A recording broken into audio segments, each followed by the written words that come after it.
Hey there guys! Today, we're diving into something super cool, adding underarm gussets to our cardigans. So, here's the deal. Underarm gussets might seem like a tiny detail, but they seriously change the game when it comes to how your cardigan feels and moves.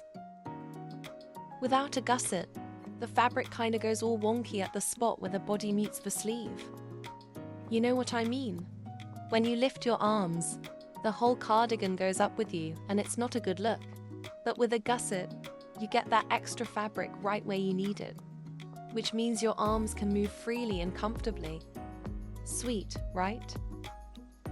Now, let's talk about that underarm area. It's a bit of a stress zone. If you're using softer yarns like wool or mohair, it can stretch out or even get holes over time. Not cool. A gusset helps distribute that tension, so your stitches stay intact and looking good. And honestly, cardigans without gussets can feel super tight, even if everything else fits perfectly. But once you add that gusset, it smooths out the transition from your body to the sleeve. No more awkward bunching, just a nice, natural hang.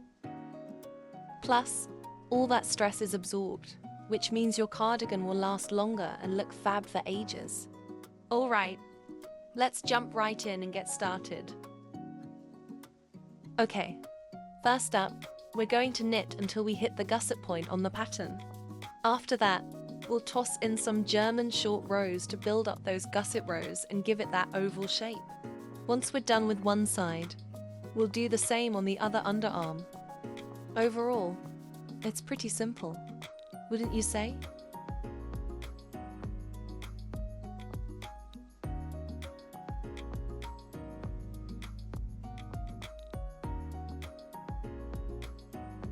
Here's how to make those German short rows. It's super simple, just a few steps to keep in mind. So, first up, you gotta turn, then slip and tighten it up. After that, just knit 2 stitches. But make sure you keep that tension tight, okay? That's really all there is to it. When we get back to that stitch we slipped and tightened, we're gonna knit it as one. You'll see 2 loops pop up on the needle, and that's how you do it. Easy peasy, right?